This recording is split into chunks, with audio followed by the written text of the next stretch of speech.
Here we are at DuPont Park.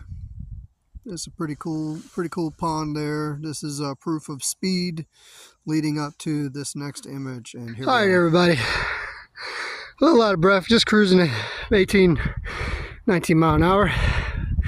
Went from the day center here, St. Francis House, down to Greenway, past DuPont Park to Sweetwater Preserve. This place is pretty cool. It's got some trails. And I'm going to be doing another update too. Kind of fill everybody in on what I'm about and what I'm planning on doing in the future and what I've done to get to this point. But either way, Gainesville has a lot of good stuff going on. A lot of these trails, a lot of parks. I'll say it's a good spot. Anyways, checking off. I'm going to explore this and then take some more videos for you guys. This will be like the first real video. The rest have just been updates to kind of keep everybody who knows about me up to date, and so they can see me and see that I'm actually alive still. So anyways, peace. All right, I'm chilling out in my hammock at the Sweetwater Preserve, and yeah, it's kind of nice out here. So yeah, here's a disclaimer for everybody. I've been using my channel as a way to update everyone and to let them see, hey, this is me. I made it to where I'm going. This is what my camp looks like, or this is what this particular moment looks like. It's not the whole picture. It's not going to be the whole picture ever, because it's not enough time. If I were to explain everything to you guys, I would have hour-long videos, and I'm trying to keep them short, to keep them as shorts. But so just know there's always more going on, and you're not going to know everything because it's none of your business. This channel is eventually going to be about how to share with people how to negotiate a nomadic lifestyle, and or maybe even come from a homeless lifestyle into a nomadic lifestyle. Even though you're still considered homeless, I don't really consider myself without a home. Because my home is within me, and wherever my vessel is where my spirit resides, and where my spirit resides and I feel comfortable is where I am at home.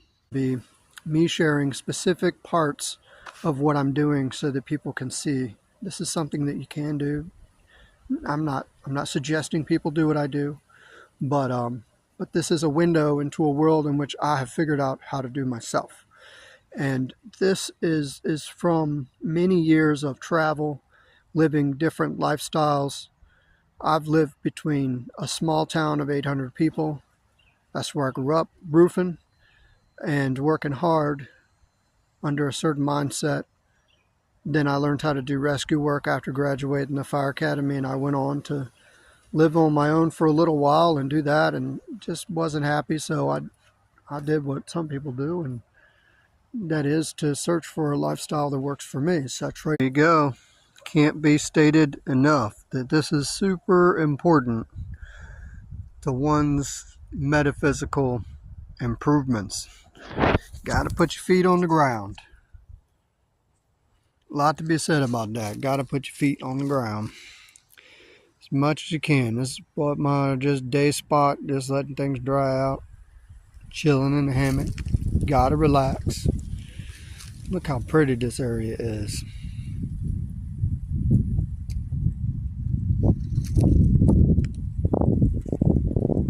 I'm just sitting here taking in the view and the experience, appreciating the trees for their work to make this space what it is.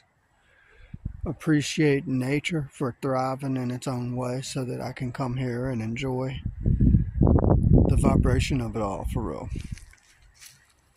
You know, everything's got a vibe. We got a vibe. These trees got a vibe. The ground's got a vibe, you know. Got to vibe it out. Be comfortable. Learn to accept that there ain't nothing we can do about the craziness of the world. We just can affect our own experience and enjoy life a little better, one moment at a time. So here's the window into my moment of happiness right here. And that is just kind of being free, hanging out, appreciating nature. Yep. Peace.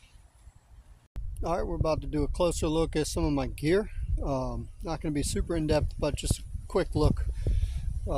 Here we go. The bike I have is a Margaritaville cruiser bike I bought for $100 from a friend of mine in Roanoke. I've put saddlebags on it from, these are the bags from Amazon. The top bag is a backpack. That comes off in one piece, has a handle. It's got 4 ties on it, ties it down, it's easy to take off. That's accepted as my second bag on the train, and this is my personal item. So everything goes in here, including what is in the front bag.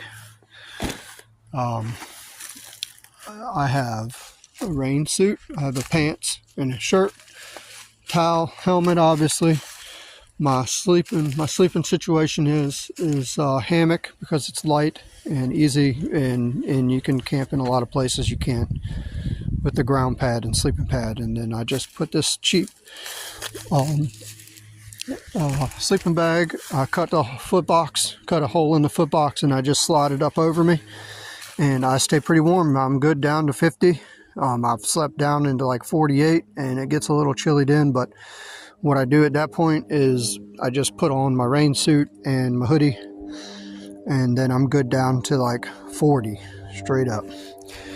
I got a 6-foot straight cable lock and a speaker. I forget what's it's Skull Candy. I don't know what brand, but you know, I've made this protection out of a political sign.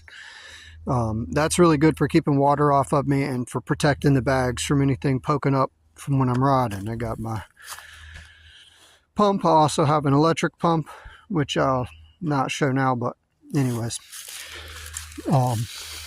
Instant coffee, important, you know, bag. Anyways, here we go. Moving forward, we've got my chair from Walmart. That thing is worth every penny.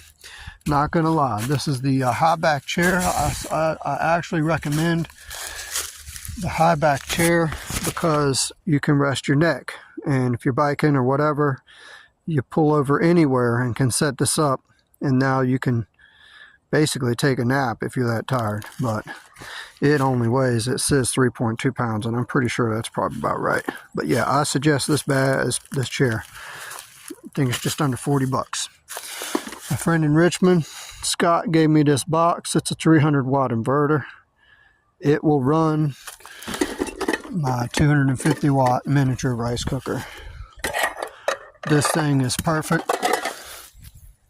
And another thing, it'll run, my box will run that 3 times, and it will charge all my devices, everything, without any trouble. 3 cooks and 3 days of charging. Or it'll charge my devices as many times as I want so far, probably for as much as 2 weeks. Have done it for a week so far. But microwave bowl, definitely have to have one of these on the road. A lot of times I will save my battery and go into and of course I like to use these 1 liter water, 1 liter soda bottles as my water bottles. I'll replace them whenever they get funky, and I get a dollar soda, $1.75 from Dollar Tree, and they're a good size to fit on the bike in different places. I will carry as many as 4 of them, depending on how many miles I'm doing, but I usually carry just 1 or 2. But yeah, that combination right there, the 300 watt inverter and the 250 watt, that's pretty good. Maybe a more ideal would be an 800 or 600 watt inverter and a 600 watt single new wave induction, and a cast iron Dutch oven would be pretty cool. But I like this. This works really good.